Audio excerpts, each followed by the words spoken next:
పతి సాటి లేని ఘనుడైనా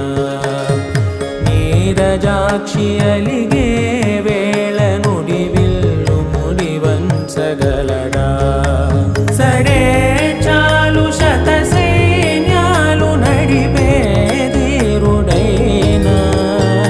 వసుధావాణి మిథిలావేణి మది వెనుక పలుకు పలుకులెరుగగల